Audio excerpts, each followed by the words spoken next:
माँ जी, मुझे मायके जाना है। पापा जी का फोन आया, वो मुझे बुला रहे हैं। अरे क्या करेगी मायके जाके? हाँ, अभी तो तेरी माँ भी मर गई। अरे मायका माँ से ही होता है। माँ जी, भाभी की तबीयत बहुत खराब है, उनके पेट में बहुत तेज दर्द हो रहा है। डिलीवरी किसी भी टाइम हो सकती है। बस पापा उनके साथ हैं, वो सब कुछ अकेले कैसे मैनेज करेंगे? भाई भी बॉर्डर पर है, उन्हें छुट्टी नहीं मिली। तो भाभी की माँ को बुला लो ना। यहाँ घर पे तेरी नंद आई हुई है, इसे भी तो 7वां महीना चल रहा है। यहाँ आराम करने आई है ये। तू चली जाएगी फिर इसका ध्यान कौन रखेगा? ठीक ही तो कह रही है माँ।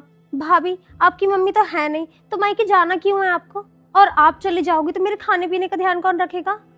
माँ जी, मैंने सारी पैकिंग भी कर ली है। तो वापस रख देना सामान।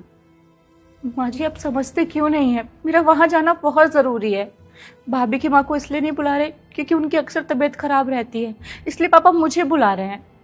अरे तू तो ऐसी बातें कर रही है जैसे तेरे बिना उसका बच्चा ही पैदा नहीं होगा। दाई लग रही है क्या तू? अभी 2 साल नहीं हुए तेरी शादी को और बातें ऐसे कर रही है जैसे बहुत सारी डिलीवरियां करवा चुकी है ये। तेरे बिना भी बच्चा पैदा हो जाएगा। कहीं नहीं जाना, चुपचाप घर पे बैठ।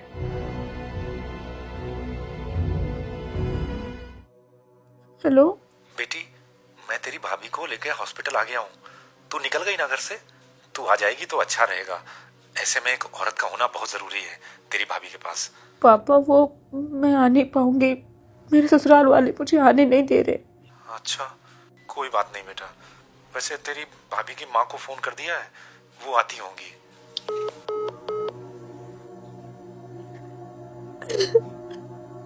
अरे एक कप चाय मिल या नहीं?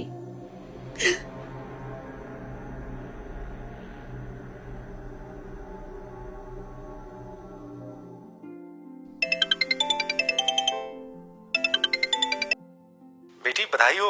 अरे तू बुआ बन गई है, लड़का हुआ है। बधाई है पापा आपको भी। भाभी कैसी हैं, ठीक है वो?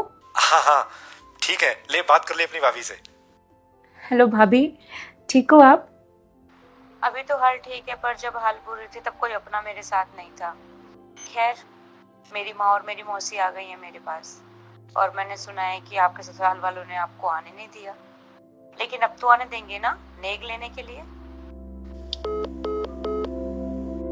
अरे चाय बना रही है या खिचड़ी? चाय पिला देना, फिर फोन पे बात कर लेना मायके में।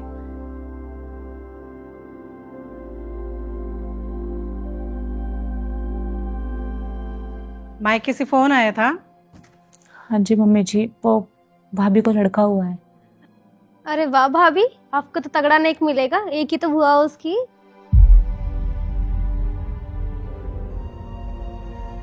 हाँ सोरा, क्या खबर रही तुम्हारी भाभी की?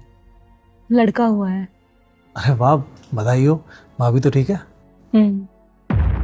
भाभी, ये क्या है? आपको पता है ना कि मेरा मीठा बंद है, आपने मुझे मीठी चाय क्यों दी?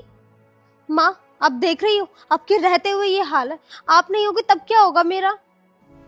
जब तक मम्मी जी है ना, तब तक ही आपका मायका है। और मम्मी जी भी कोई अमृत पी के नहीं आई है जो हमेशा जिंदा रहेंगी।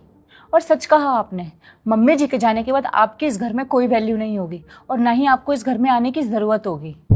जुबान संभाल के बात कर। इकलौती बेटी है ये मेरी, मैं अपनी आधी प्रॉपर्टी इसके नाम करके जाऊंगी। देखती हूँ कौन क्या करता है। मम्मी जी, आप चाहे इन्हें पूरी प्रॉपर्टी दे दें, लेकिन आपके जाने के बाद इनकी जिंदगी से मायके का नामो निशान मिट जाएगा। सुन रहा है ना दुष्यंत, कितनी जुबान चलती है इसकी। तू इसे कुछ बोलता क्यों नहीं है? सोरा, ये क्या बोल रही हो तुम? क्या हो गया तुम्हें? जब मम्मी जी ने मुझे मायके जाने की परमिशन नहीं दी, तब तो तुम कुछ नहीं बोले, तो अब भी चुप रहो ना। देख रहा है? ठीक ही बोल रही है मम्मी है, ये आपकी ही गलती है। आपने अपनी बेटी को तो 7वें महीने में यहाँ बुला लिया और डिलीवरी तक यहीं रहेगी। जब इसकी भाभी को इसकी ज़रूरत थी तो आपने इसे जाने नहीं दिया। सोरा, एक काम करो, तुम अपना सामान लो, मैं तुम्हें छोड़ कर आऊँगा। मैं मिलकर आ जाऊँगा, तुम वहीं रुकना। और तुम्हें किसी की परमिशन लेने की ज़रूरत नहीं है।